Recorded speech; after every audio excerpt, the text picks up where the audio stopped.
이 삼손은 하나님께 택함 받은 사람이라고 말씀드렸습니다. 그러나 그의 발걸음은 택함 받은 사람처럼 구별된 삶을 살아가지는 못했습니다. 삼손이 바라본 세상은 너무나 좋았습니다. 그리고 하나님께서 허락하신 그 능력으로 자신이 못할 것은 아무것도 없었습니다. 자신의 부모조차도 자신이 이방 여인을 아내로 들인다고 했을 때 그 부모도 반대하지 못하고 함께 딥나 지역을 향해서 동행하는 것을 볼 수 있습니다. 오늘 본문의 말씀은 삼손의 삶을 통해서 부정하고 죄가 앞서는 사람들의 특징을 우리들에게 보여주고 있습니다. 본문 8절을 보면 얼마 후에 삼손이 그 여자를 맞이하려고 다시 가다가 돌이켜 그 사자의 주검을 본즉 사자의 몸에 벌떼와 꿀이 있는지라. 어제 말씀을 기준으로 생각하면 이 사자를 만나서 하나님의 영이 임함을 통해서 이 사자를 죽인 것이 시간적으로 많이 지나 보이지 않습니다. 그러나 이 팔레스타인 지역 날씨와 환경 그리고 벌들이 벌집을 생성하는 시기를 따져보면 오늘 말씀은 삼손이 사자를 죽이고 한 2개월에서 3개월 정도 지난 후에 일어난 일들임을 추측할 수 있습니다. 오늘 본문에 여자를 취하다라는 뜻의 히브리어는 이 라카흐를 사용합니다. 이 단어는 결혼 문맥에 쓰이는 단어입니다. 오늘 삼손이 딥나로 내려가는 목적은 이방 여인과 정식 결혼을 위해서 딥나로 내려가는 길입니다. 이 결혼을 향하는 삼손의 첫 시작부터 그가 죄 앞에서 삶을 살아갔음을 알 수 있습니다. 그리고 오늘 본문은 죄가 앞서는 사람이 유혹되어지는 세상의 것들을 보여줍니다. 그 첫 번째는 바로 꿀입니다. 당시 유대인들에게 꿀은 구하기 힘든 것이었습니다. 그래서 꿀은 사치스러운 음식이었습니다. 그런데 그것은 사치스러움만 있는 것이 아니었습니다. 그것을 구한 장소 또한 부정한 곳이었습니다. 하나님은 시체를 가까이 하는 것을 부정하다라고 말씀하셨습니다. 그러나 그 꿀은 사자의 시체 가운데 생긴 것이었습니다. 보여지는 사치 때문에 그는 부정한 것을 두려워하지 않고 오히려 당당하게 여겼습니다.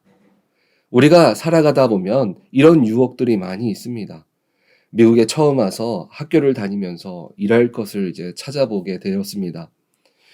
그런데 그 중에 찾아보다 보면 너무나 쉬운 일들이 있습니다. 그런데 일도 쉬운데 수입조차 너무나 좋은 것들이 있습니다. 그래서 어떤 일인가 알아보면 이 합법적인 일들이 아닌 것을 볼 때가 있습니다.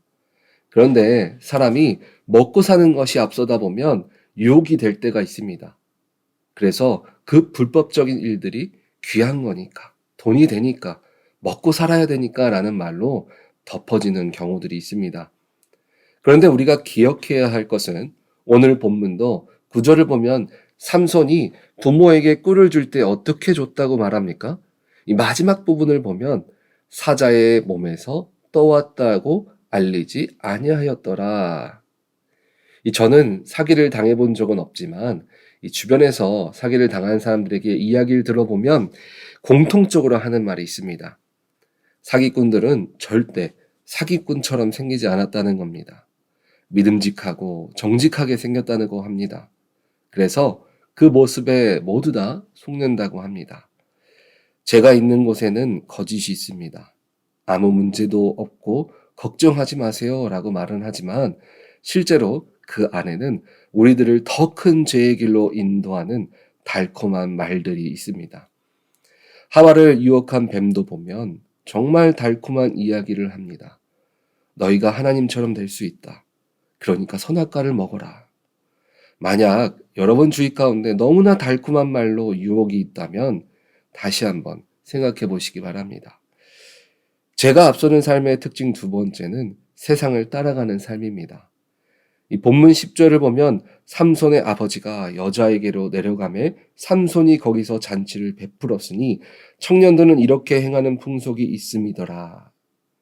삼손은 지금 결혼을 위해서 유대인의 풍속이 아니라 블레셋의 풍속대로 행하는 것을 볼 수 있습니다. 그리고 그 부모들조차 삼손의 그런 모습을 반대하지 못하고 그대로 이행하며 결혼식을 진행하고 있습니다. 이스라엘 백성들의 이전 모습을 보면 이방신을 섬기는 것이 죄라고 여기지 못한 삶을 계속해서 살아갔습니다. 그 이유는 남들이 다 하니까, 그것이 유익하니까, 그것이 자신들에게 즐거움을 주기 때문에 죄라고 여기지 못했습니다. 마지막 세 번째 모습은 갈등이 생기는 것입니다.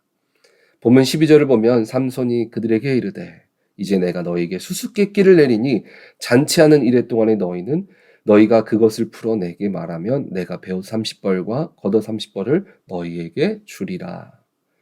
삼손은 결혼식 가운데 자신만 아는 문제를 갖고 사람들과의 갈등 관계를 만들었습니다. 오늘 본문은 죄가 앞서는 사람들의 모습을 우리들에게 보여주었습니다. 때로는 오늘 말하는 것들이 내가 편안하고 좋은데 그게 죄야? 라고 생각할 수 있습니다. 그러나 우리가 그 속에서 기억해야 할 것은 이 마태복음 12장 35절을 보면 이렇게 말합니다.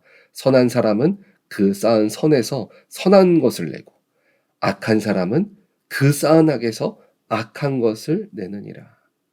우리가 이 정도쯤이야 라고 말하는 죄들이 쌓일 때 우리는 하나님을 바라보는 삶보다 죄가 앞서는 삶이 나에게 맞다라고 생각하게 된다는 것입니다. 그리고 그 길을 나도 모르게 선택하게 되는 것입니다. 성경은 우리에게 분명하게 말합니다. 로마서 3장 23절을 보면 모든 사람이 죄를 범하였음에 하나님의 영광에 이르지 못하더니 죄의 길은 하나님의 길과 같이 걸어갈 수 없습니다.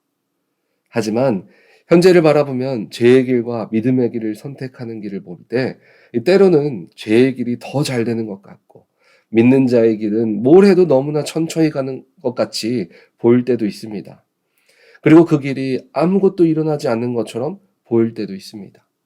하지만 요한일서 3장 2절을 보니까 이렇게 말합니다. 사랑하는 자들아, 우리가 지금은 하나님의 자녀라 장래에 어떻게 될지는 아직 나타나지 아니하였으나 그가 나타나시면 우리가 그와 같을 줄을 아는 것은 그의 참모습 그대로 볼 것이기 때문이니. 지금은 당장 내게 아무 일도 일어나지 않은 것처럼 보일 수 있습니다. 하지만 그 모습을 주님은 아시고 우리의 길이 주님 오시는 그때 또 이 땅 가운데 그 주님이 오시기 전에도 그 참모습들이 분명히 이 땅 가운데 세워질 것을 믿으시기 바랍니다. 제가 초등학교를 다니는 시절에는 이 정품과 가품이 있다는 사실을 전혀 몰랐습니다. 저는 서울에 살았지만 집 앞에 길목만 나아가면 이 시장이 있는 곳이었습니다. 그곳에는 야채도 팔고 음식도 팔고 옷이나 신발 같은 것들이 잔뜩 있었습니다. 어릴 때는 항상 집 앞에 있는 신발 가게에서 신발을 사 신었습니다. 그때는 신발 브랜드가 뭐가 있는지도 모르는 때였습니다. 그런데 어느 날 학교를 갔더니 어떤 친구가 제 신발을 보더니 그러는 겁니다. 이거 짝퉁이네. 진짜는 이렇게 안 생겼어 하는 겁니다. 그래서 저는 그 말이 무슨 뜻인지도 몰랐습니다. 어린 시절 그 신발도 굉장히 비싸게 주고 샀다라고 생각했습니다. 그런데 원래 브랜드 운동화가 그렇게 비싼 신발인 줄 몰랐습니다. 아까 분명 보여지는 것에 앞장서서 사치하는 것이 죄라고 말씀드렸는데 지금 도리어 이 말씀은 비싼 정품 신발을 사서 신으라는 의미로 말하는 것이 아닙니다. 우리가 죄의 길과 바른 길, 주님을 믿는 길이 다른 것은 이 시장에서 사는 신발을 보니까 겉은 똑같습니다. 그런데 시간이 지나다 보니까 문제가 생기기 시작한다는 겁니다. 그것이 뭐냐면 운동을 많이 하다 보니까 신발이 금방 낡아지는 겁니다. 때로는 밑창이 금방 떨어질 때도 있었습니다. 어쩔 때는 고무 냄새가 너무 심하게 날 때도 있습니다. 겉모습 뿐인 신앙의 모습을 갖고 우리가 그 안에서 오늘 삼손의 모습처럼 사치함을 유지하기 위해 부정함을 잊어버리거나 세상의 풍속문화, 관례를 따라가는 것이 지금 당장은 보기에는 좋아 보일 수 있습니다. 어떤 회사들은 보니까 때때로 직원들끼리 일부러 서로 경쟁을 하게 만드는 회사도 있다고 합니다. 그래서 서로가 더 열심히 하게 만든다는 목적으로 그렇게 합니다. 그러나 정직하지 못한 삶, 죄가 앞서는 삶은 가짜 신발처럼 반드시 금방 찢어지거나 무너지게 될 것입니다. 반면 주님을 따르는 길은 당장은 좋은 것이 눈앞에 아무것도 보이지 않을 수도 있습니다. 하지만 결국 그 길에는 욥기 8장 7절의 말씀처럼 네 시작은 미약하으나 네 나중은 심히 창대하리라 말씀하신 것처럼 주님이 인도하시는 길은 세상이 감당하지 못하는 큰 길로 서게 될 줄 믿으시기 바랍니다. 여러분의 가정과 사업, 자녀들 모든 것들을 남이 보기에 좋은 것이 아니라 하나님 보기에 좋은 것으로 채워가시는 우리 오렌지 한인교회 성도님들 다 되어지시기 바랍니다. 우리의 시작이 주님의 이름으로 시작되어질 때 그 끝도 주님의 이름으로 영광되어지는 복된 삶을 누리시기를 주님의 이름으로 축원드립니다. 아멘.